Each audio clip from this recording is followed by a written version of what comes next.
चमोली की ठंडी ठंडी पहाड़ियों पर काशी नाम का एक आदमी चाय बेचा करता था।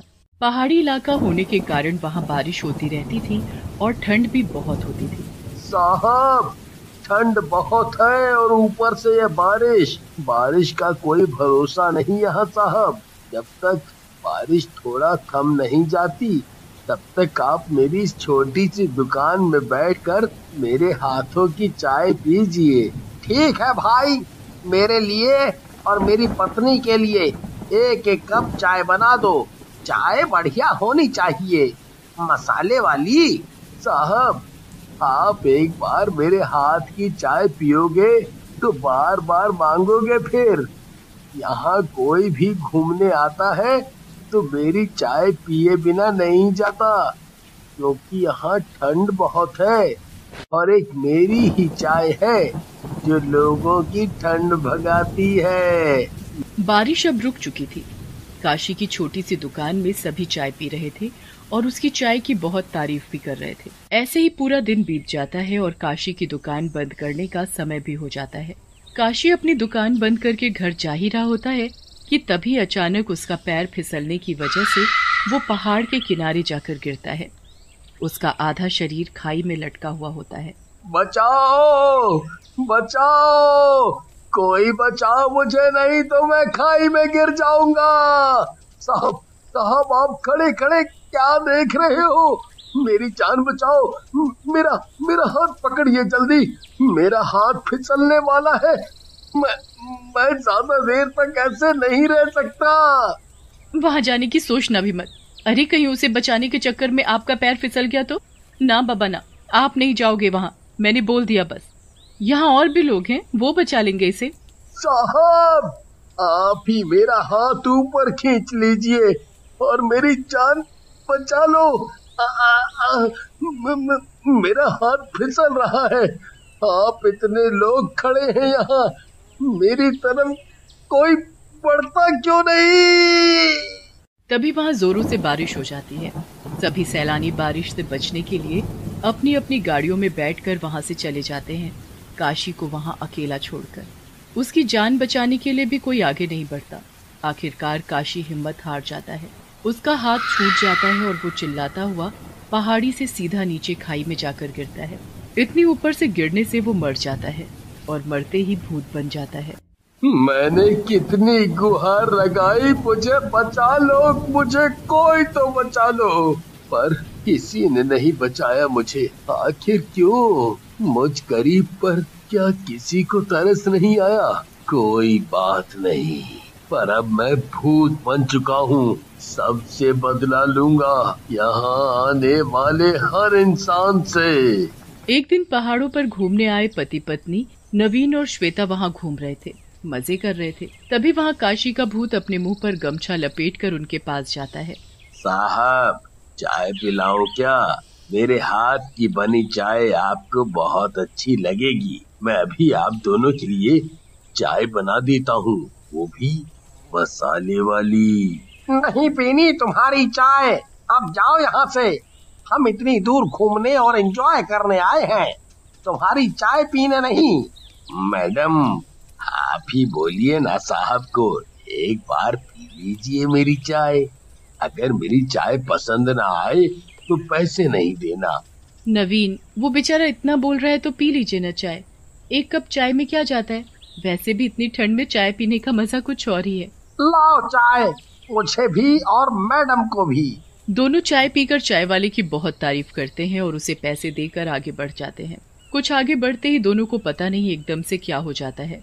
दोनों सड़क से हटकर खाई के किनारे पहुंच जाते हैं। देखने वाले उन दोनों को बहुत आवाज लगाते हैं।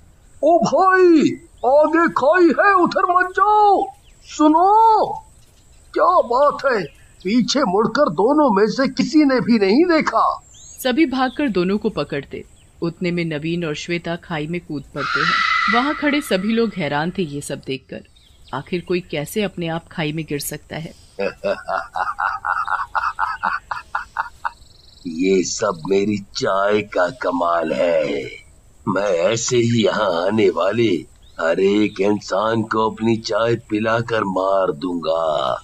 ये चाय बिल्कुल मेरे जैसी है। ये चाय ही अब मेरा साथ देगी। अरे अरे, वो देखो उधर, फिर से कोई खाई की तरफ बढ़ता जा रहा है। जल्दी रोको उसे, नहीं तो वो भी खाई में गिर जाएगा। ये सब क्या हो रहा है? आज तक कभी कोई इस खाई में नहीं गिरा, पर अब देखो रोज कोई ना कोई इसमें गिर रहा है, और ऐसा लगता है जैसे मरने वाला अपनी मर्जी से खाई में कूद रहा हो। आसपास के सभी दुकान वाले आपस में बात कर रहे थे। सभी को अब अपने काम की चिंता थी। वहां काशी के घर उसकी माँ हेमा उसके घर ना लौटने की वजह से बहुत परेशान थी। वो उसे हर जगह ढूंढती फिर रही थी। ओ भाई, क्या तुमने मेरे बेटे काशी को देखा है? वो वहां पहाड़ों पर चाय बेचता है। 2 दिन से घर नहीं आया। बड़ी चिंता हो रही है। हेमा काशी को सभी से पूछती फिर रही थी। पूछते पूछते वो काफी दूर निकल जाती है, वहीं जहाँ काशी लोगों को चाय पिलाया करता था। काशी, ओ काशी बेटा, कहाँ है तू? देख, तेरी माँ तुझे ढूंढते ढूंढते यहाँ तक आ गई। हेमा को अभी भी काशी कहीं नहीं मिला। मिलता भी कैसे, वो तो मर चुका था। रात बहुत हो चुकी थी। हेमा बहुत थक गई थी। वो रोती हुई एक पेड़ के नीचे जाकर बैठ जाती है। भूत, छोड़ भूत, छोड़ मुझे भूत। चुप हो जाओ, शोर मत करो माँ, नहीं तो कोई आ जाएगा। तुमने मुझे माँ क्यों कहा? माँ, मैं हूँ तुम्हारा बेटा ही तुम्हें माँ बोल रहा है। मेरा बेटा भूत नहीं है और तुम भूत हो। मेरा बेटा कहाँ है? कहीं तुमने मेरे बेटे को कुछ किया तो नहीं है? बताता क्यों नहीं? मैं उस पहाड़ी पर लटका था, मुझे किसी ने नहीं बचाया। सभी मेरे गिरने का तमाशा देख रहे थे। मैंने कितनी गुहार लगाई लोगों को कि मुझे बचा लो, पर किसी की हिम्मत नहीं हुई मुझे बचाने की। अगर सब मिलकर मुझे बचा लेते तो आज तुम्हारा बेटा जिंदा होता। माँ। काशी, मेरे बच्चे, ये तुझे क्या हो गया? तू अपनी माँ को अकेला छोड़ गया। अब तेरी ये बूढ़ी माँ तेरे बगैर कैसे जिएगी? मत रो माँ, मैं मरकर भूत बना हूँ, सिर्फ बदला लेने के लिए।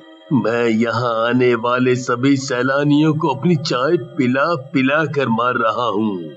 यहाँ जो भी आता है मैं उसे चाय पिलाकर खाई में गिरा देता हूँ। पर बेटा, ये सब गलत है। तू तो नहीं रहा अब इस दुनिया में, पर जरा सोच, वो हर एक दुकान वाले, वो छोटे बच्चे जो अपने माँ बाप के साथ घूमने आते हैं, उन सब का क्या होगा? एक तरह से सभी की जिंदगी बर्बाद है। रहने दे, छोड़ ये सब। मेरे लिए तो तू अभी भी मेरा बेटा है। तेरे भूत होने से मुझे कुछ लेना देना नहीं। बस तू मेरे साथ घर चल, मैं किसी को कुछ पता ही नहीं चलने दूंगी। अगर तुम मेरी माँ होती तो मेरा साथ देती, ना कि मना करती। माँ, तुम्हें तो पता ही है कि मैं कितना जिद्दी हूँ। एक बार जो ठान ली सो ठान ली, उसे पूरा किए बिना नहीं छोड़ता। अब तुम घर जाओ और मुझे भूल जाओ।